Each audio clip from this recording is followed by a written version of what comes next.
Un hermoso y lindo sábado para cada uno de ustedes. Me da mucho gusto nuevamente estar aquí con ustedes para meditar y estudiar en lo que es la introducción de la lección de esta semana, que hoy lleva por título Del horno ardiente al palacio. Cómo sufrieron estos jóvenes en este capítulo 3 de Daniel que habremos de ver durante toda esta semana. Bueno, no voy a tomar más tiempo porque hoy también tengo un invitado especial y que gracias al Señor pues también a él le ha dado un tiempo para estar aquí con nosotros. Y les hablo nada menos que del pastor Hugo Gambetta. Pastor, bienvenido y gracias por estar acompañándome en esta lección. Gracias, Pastor Víctor. Es un gozo y una alegría poder compartir nuevamente con nuestros hermanos en este estudio de un libro tan importante como es el libro de Daniel. Junto con el libro de Apocalipsis, estos libros nos marcan el escenario, el trasfondo profético de nuestro tiempo y de los acontecimientos finales que se han de dar. El capítulo 3 del libro de Daniel es muy significativo. Y antes de entrar directamente al capítulo 3, creo que debiéramos pedir la dirección de Dios en nuestro estudio en el día de hoy. Pastor, nos dirige en oración. Claro que sí. Oremos, hermanos. Señor y amante Padre, gracias te damos por tantas misericordias que tú tienes con nosotros. Gracias, Padre, por la vida, por la salud. Y que en este momento, Señor, que habremos de estudiar este libro de Daniel, que tu Padre nos permitas de tu Espíritu, pero no nomás a nosotros, sino a todos aquellos que también, que a través de estas cámaras, les hace posible, Señor, estar en comunicación y escuchando, Padre, tu mensaje. Quédate con nosotros y seas tu Padre el director de este estudio. Te lo pido, Señor, y te lo suplico en el precioso y bendito nombre de tu Hijo Cristo Jesús. Amén. Amén. Bien, pastor, pues voy a darles las lecturas a los hermanos para aquellos que no tienen este folletito y como siempre, la recomendación es de que pues hoy sábado no quiero hablar de eso, pero quizás mañana podría darles a dónde lo pueden conseguir a muy bajo precio. La cita que tenemos para esta semana es todo el libro de Daniel, el capítulo 3. El capítulo 3 en general, que nos va a hablar sobre esa gran prueba que pasaron estos tres amigos de Daniel. De ahí tenemos el libro de Apocalipsis, Apocalipsis capítulo 13. Nos dan en sí el versículo 11 al 18, donde vemos el papel, ¿verdad?, de esa bestia que le da un ultimátum al pueblo de Dios. Después de ahí tenemos el libro de Éxodo, capítulo 20 y versículo 3 al 6, donde vemos el segundo mandamiento de Dios, que se va a ser el centro casi total de esta semana. También tenemos Deuteronomios, capítulo 6 y el versículo 4, donde Dios habla de un solo Dios en verdad. Y de ahí, Primera de Corintios, capítulo 15, versículo 12 al 26, donde nos habla de una seguridad de la resurrección de aquellos que realmente hemos obedecido, y venga y lo que venga, tenemos la seguridad que Cristo, como resucitó, así nos ha de resucitar a nosotros. Y por último, tenemos Hebreos, todo el capítulo 11, donde hay grandes ejemplos de grandes hombres, pastor, y que, pues bueno, durante esta semana vamos a ver esa prueba de fe, esa adoración que tanto el enemigo pide, como Dios también nos pide a nosotros, en solamente adorarlo a Él. Así es. El libro de Daniel se le llama el librito en el libro de Apocalipsis. Wow. Apocalipsis capítulo 10 hace referencia a un ángel que tenía un librito en la mano. Y se le llama librito porque en comparación con otros de los escritos proféticos del Antiguo Testamento, es uno de los más cortos. Por ejemplo, el libro de Isaías tiene 66 capítulos. El libro de Jeremías tiene 52 capítulos. Y así sucesivamente. Ezequiel tiene 48. Pero Daniel tan solo tiene 12 capítulos. Y de esos 12 capítulos, la mitad de los capítulos se conocen como capítulos históricos y la otra mitad como capítulos proféticos. Los capítulos proféticos son los más conocidos del libro de Daniel. En nuestro estudio de la semana pasada estudiamos Daniel capítulo 2, la gran profecía de la imagen que vio el rey Nabucodonosor y su significado en la historia de los reinos que habrían de surgir en la humanidad. Los otros capítulos proféticos del libro de Daniel son el 2, el 7, el 8, el 9, el 11 y el 12. Son 6 capítulos proféticos, la mitad del libro. Y la otra mitad son los capítulos que se conocen como capítulos históricos. Nos dan la trama de la historia de lo que está sucediendo en la época de Daniel y los reyes con los cuales él interactúa, los reyes de Babilonia, Nabucodonosor y Belsasar, y los reyes de Medo-Persia, Darío y los demás.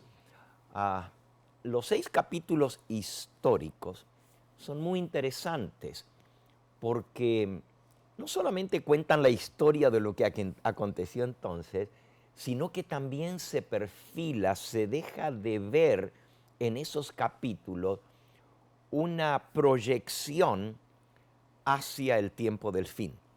En otras palabras, podríamos decir que todo el libro de Daniel trata sobre el tiempo del fin. Pero entonces, disculpe, pastor, entonces quiere decir que aún los libros históricos, los capítulos históricos, puede ser que esas historias sean vividas en estos tiempos. Exactamente. Lo que vamos a ver justamente el día de hoy es como un capítulo histórico que cuenta la historia de los 3 compañeros de Daniel y cómo fueron puestos a prueba para adorar la imagen que hizo Nabucodonosor, va a tener una contraparte en el tiempo del fin. Wow. Porque también el pueblo de Dios, que le quiera ser fiel a Dios, va a ser puesto en una gran prueba final. Por eso, los versículos que usted les dio a los hermanos que vamos a estudiar esta semana, no solamente es Daniel capítulo 3, pero tiene su contraparte en Apocalipsis capítulo 13, sí. La gran prueba final.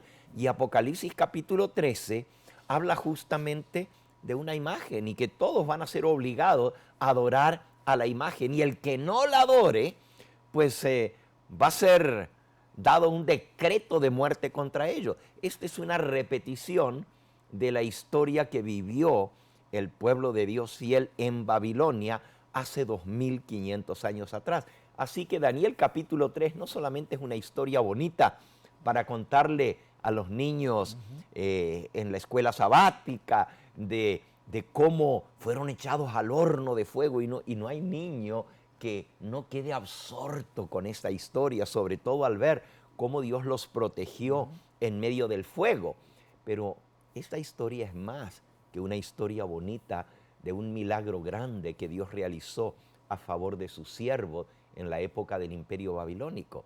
Es una proyección, es una profecía de lo que va a suceder en nuestros días, en el tiempo del fin. Es más, todos los capítulos históricos del libro de Daniel, toditos, como vamos a estudiar y como muy bien lo presenta nuestra lección de escuela sabática, tienen su contraparte en el tiempo del fin, es decir, todo el libro de Daniel es profético, no nomás las profecías.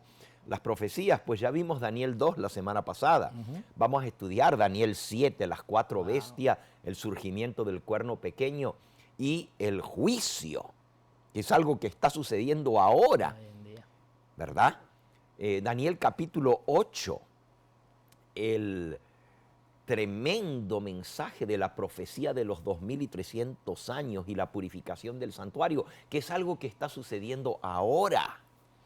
El capítulo 9, la primera parte del cumplimiento de esa profecía que nos muestra las fechas en que el Mesías prometido habría de venir y la obra que él haría, y así como se cumple, pues Daniel capítulo 9, en la vida y la obra el ministerio de Cristo, también se ha de cumplir al final el ministerio final de Cristo en el santuario celestial. Es una seguridad que nos da. Y luego Daniel capítulo 11, pues toda la profecía de la historia de la humanidad en detalle. Y el capítulo 12, pues el tiempo del fin, el gran tiempo de angustia que se avecina. Es decir, todos los capítulos proféticos culminan en nuestros días, rematan en lo que está sucediendo en el mundo ahora y lo que ha de acontecer en muy poco tiempo, poniendo fin a la historia de la humanidad. Pero ahora viene lo interesante, los capítulos históricos del libro de Daniel. Eso, pastor, es lo que quizás hacen pensar al que estudia la palabra de Dios, que estas historias que hoy, como usted decía, se las contamos a nuestros niños, les hablamos de esa tremenda fe de estos jóvenes, van a repercutir en nuestra vida, en su debido tiempo. Un día tendrá que ser probada nuestra fe acerca de la adoración del Dios que hoy nosotros proclamamos, del Dios que hoy nosotros hablamos, de ese Dios que hoy nos demanda ciertas leyes o ciertos, ¿cómo le dijera? Ciertas demandas que Dios pide a sus seguidores y que hoy mucha gente pues dice... Las pasa por alto. Sí, ya dice, no, eso ya no, para nuestro tiempo no. Y lo interesante que vemos entonces en toda la historia que usted nos platica acerca de todos los capítulos de Daniel, vemos que todo va a culminar aún hasta Apocalipsis, ver aún, sí, el capítulo 13 es interesante, como es el capítulo 14 de Apocalipsis, en ver, yo encuentro tanto en el capítulo 13 como en el capítulo 14 cierta demanda de Dios, como ciertas órdenes en el capítulo 13 del enemigo, ¿no? Y que allí sí se va a probar la fe. Y como dice la lectura que hoy tenemos, Daniel, que es el centro de esta semana, Daniel capítulo 3, versículos 17 y 18. Mire lo que dice. He aquí nuestro Dios, a quien servimos, puede librarnos del horno, de fuego ardiendo, y de tu mano, oh rey, nos librará. Y si no, sepas, oh rey, que no serviremos a tus dioses, ni tampoco adoraremos la estatua que has levantado. ¿Qué historia vemos aquí en estos tres hombres que son amenazados? Pues la fidelidad y la determinación que ellos tenían de vivir por principios, de no ceder a las presiones del momento, sino que la ley de Dios estaba en su corazón y serían fieles, cueste lo que cueste, venga lo que venga, le iban a ser fieles a Dios. Y esa es la prueba por la cual nosotros, cada uno de nosotros, tendremos que pasar. Resumiendo los capítulos históricos, para entonces ir a la historia de Daniel 3, el capítulo 1 de Daniel, que ya estudiamos, nos cuenta la historia de Daniel en la corte de Babilonia. Pero nos habla también de una prueba inicial que ellos tuvieron, a ver si serían fieles a Dios, ¿verdad? Y esa prueba era con respecto a la alimentación, a lo que habrían de comer y beber. Y cómo Daniel y sus compañeros propusieron en su corazón ser leales a Dios, y Dios los bendijo por esto. Es interesante porque esa es la primera prueba que nosotros como pueblo de Dios tenemos que pasar para ver si Dios nos confía mayores responsabilidades. Es decir, Daniel no hubiera llegado a ser profeta de Dios, ni hubiera recibido los sueños y visiones que él recibió, si no hubiera pasado aquella primera prueba de fidelidad a Dios. Y así nosotros en nuestra vida también somos puestos a prueba. Y Dios nos prueba acerca de nuestro estilo de vida y si queremos ponernos de acuerdo a su voluntad o hacer la nuestra, seguir nuestro gusto o seguir lo que Dios nos demanda en su palabra. El capítulo 1 de Daniel nos enseña la alimentación, la dieta que el pueblo de Dios debe practicar, aceptar, vivir si es que va a poder salir airoso de las demás pruebas que cada vez se van a ir haciendo más fuerte. Pero también nos habla de la dieta que es necesaria para comprender el libro de Daniel, porque sin una mente clara en un cuerpo sano, no podemos entender lo intrincado de las profecías de Daniel. Así que la primera prueba es la alimentación, para que nuestra mente y nuestro cuerpo estén en la función óptima, mejor, para comprender las profecías. Así que el primer capítulo de Daniel le podríamos llamar la dieta para el pueblo de Dios en el tiempo del fin. Wow. Ahora el capítulo 3, el 2 es profecía. Pero ¿verdad? también hay una prueba. También hay una prueba. Así es. O sea, el capítulo 1 y el capítulo 2 nos marca una prueba, como vamos a ver esta semana, Es otra más, prueba. no hay un solo capítulo del libro de Daniel que no traiga una prueba para el pueblo de Dios. Cada uno de los 12 capítulos nos presenta la realidad de que nos vemos confrontados con tomar decisiones a favor de Dios o a favor del enemigo. Y hoy vamos a entrar al capítulo 3 del libro de Daniel. La primera pregunta que yo tengo es la siguiente: ¿qué relación tiene el capítulo 3 con el 2? Porque en el 2 vimos una imagen de distintos metales, pero en el 3 vemos una imagen toda de oro.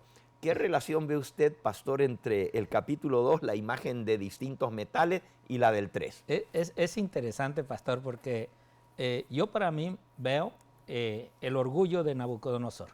O sea, el poder. El decir, aquí no va a venir otro a gobernar.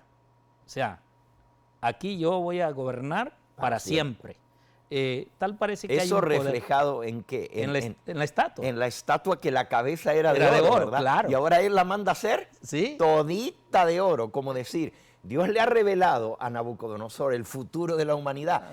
Los distintos metales y partes de la imagen representan distintos reinos. Distintos imperios que van a venir. Pero ahora él manda a hacer una estatua de la cabeza hasta los pies todita de oro. Sí. Justamente lo que está diciendo el pastor, mostrando la soberbia de este hombre que no acata el designio de Dios de que van a venir distintos reinos antes de que finalmente venga el reino de Dios, el último, el de la roca que estudiamos la semana pasada, el reino que va a perdurar eternamente. Pero es interesante de que hablando de esto, de la estatua de oro, nos dice el libro Profetas y Reyes, el capítulo 41, titulado El horno de fuego. El sueño de la gran imagen que Dios le había dado a Nabucodonosor representaba los acontecimientos que llegaban a lo largo de toda la historia hasta el fin del tiempo, y le fueron dados para que Nabucodonosor entendiera la parte que él le tocaba desempeñar en la historia del mundo y la relación que él y su reino debían tener con el Dios del cielo, que es el que rige, pone reyes y quita reyes. Nabucodonosor lo entendió, y entendió de que ese rey del cielo es el que quita reyes y pone reyes. Y al terminar el capítulo 2, terminamos nosotros la semana pasada, el día de ayer, viendo que realmente Nabucodonosor alaba y engrandece el nombre de Dios. Lo reconoce y dice: ciertamente vuestro Dios, el Dios de Daniel y sus compañeros, es Dios de dioses, es decir, el Dios supremo, es el que descubre los misterios, es el que sabe el futuro, y él engrandece al Dios del cielo. Dice aquí, después de esto, página 369 de Profetas y Reyes, después de esto, Nabucodonosor sintió por algún tiempo la influencia del temor de Dios. Es más, hay indicios en la historia del imperio de Nabucodonosor de un período en el cual la idolatría dio lugar a un culto al Dios Supremo. Qué interesante. O sea, esto impresionó tanto a Nabucodonosor que él dijo, sí, hay un Dios Supremo, a ese debemos adorar. Pero mire lo que dice aquí. Pero su corazón no había quedado limpio de ambición mundanal, ni de orgullo, ni el deseo de ensalzarse a sí mismo. La prosperidad que acompañaba su reinado, porque Dios lo bendecía. Dios le había dado todo lo que él tenía, y le había dado el éxito al llegar a ser el monarca más grande del mundo. Todo esto, en lugar de llevarlo a Nabucodonosor a reconocer y a darle la gloria a Dios, se enorgulleció. Su corazón se llenó de soberbia. Y dice aquí, con el tiempo, dejó de honrar al único Dios y resumió su adoración de los ídolos, ahora con mayor celo y fanatismo que antes.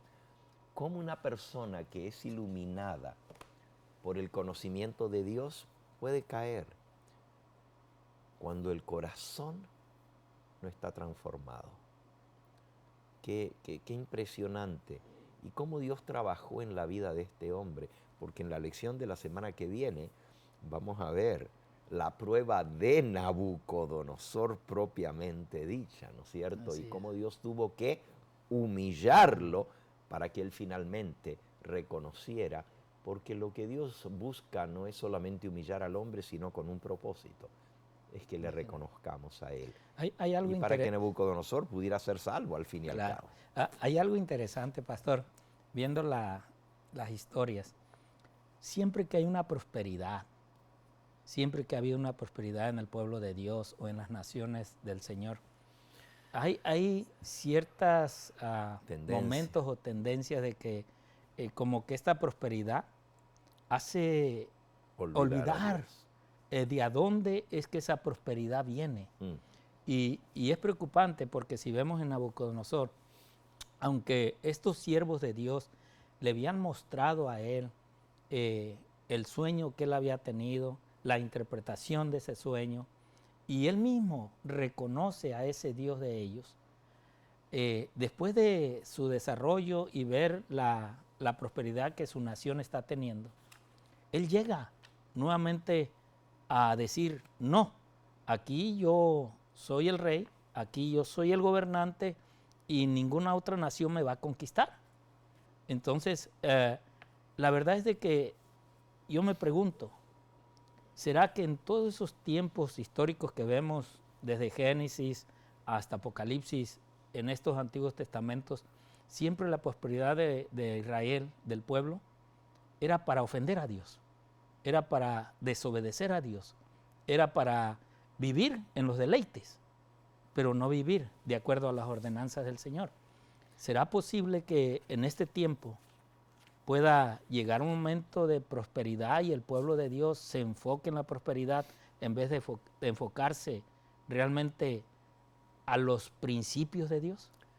Ese peligro no solamente existe, sino que se presenta haciéndose muchas veces una realidad en muchos de los que decimos creer y servir a Dios. Por eso Moisés ya amonestó al pueblo desde el mismo comienzo. En Deuteronomio capítulo 8, versículo 11 en adelante, dice, cuídate de no olvidarte de Jehová tu Dios, para cumplir sus mandamientos, sus decretos, sus estatutos que yo te ordeno hoy. No suceda que comas y te sacies y edifiques buenas casas donde vivir, y tus vacas y tus ovejas se aumenten, y la plata y el oro se te multipliquen, y todo lo que tuvieres se te aumente. Versículo 14, y se enorgullezca tu corazón, y te olvides de Jehová tu Dios, que te sacó de la tierra de Egipto, de casa de servidumbre. Y luego dice el versículo 17, y digas en tu corazón, mi poder. 17. El 17 estamos. Y digas en tu corazón, mi poder y la fuerza de mi mano me han traído esta riqueza.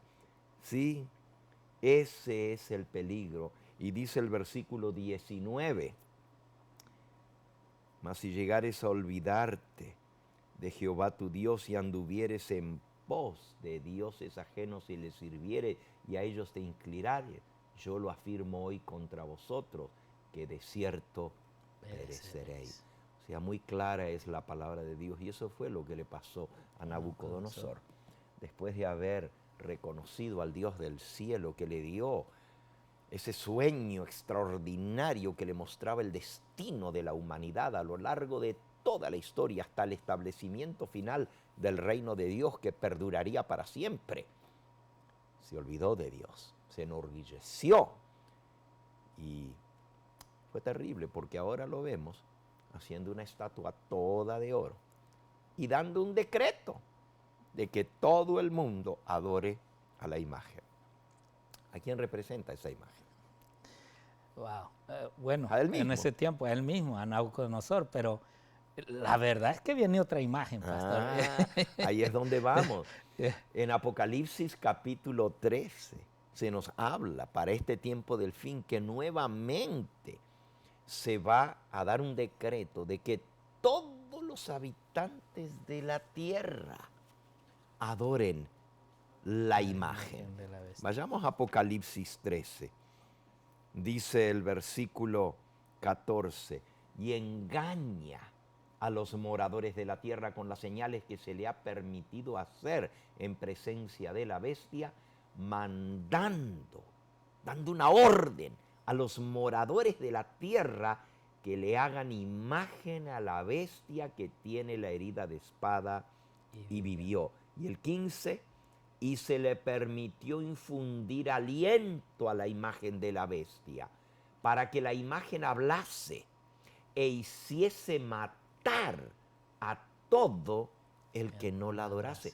Aquí encontramos también un decreto de muerte contra todo aquel que no adore a la bestia y a su imagen. Ahora, en el libro de Daniel, una bestia representa un imperio, ¿verdad? Las 4 bestias de Daniel 7 que vamos a estudiar representan los 4 imperios. Pero en el capítulo 4 que vamos a ver la semana que viene, el que se transforma en bestia es el mismo Nabucodonosor, cuando Dios lo humilló, perdió la razón y se volvió como bestia, comiendo pasto, arrastrándose en 4 patas y durmiendo debajo de los árboles. Ahí está el mensaje, la bestia es todo aquel que, conociendo del Dios verdadero, se enorgullece y se hace como una bestia bruta para no reconocer al Dios verdadero. Y así en el tiempo del fin, la Biblia nos habla de que se va a levantar un poder que, aún conociendo del Dios verdadero, va a buscar el orgullo, la honra para él mismo y se va a hacer adorar como si fuera Dios, al igual como Nabucodonosor lo hizo con esa estatua de oro. Lo representaba a él, a su imperio. Y es tremendo considerar que llegó a dar un decreto de muerte, un horno de fuego para todo aquel que no adorara a la imagen ni se postrara delante de ella.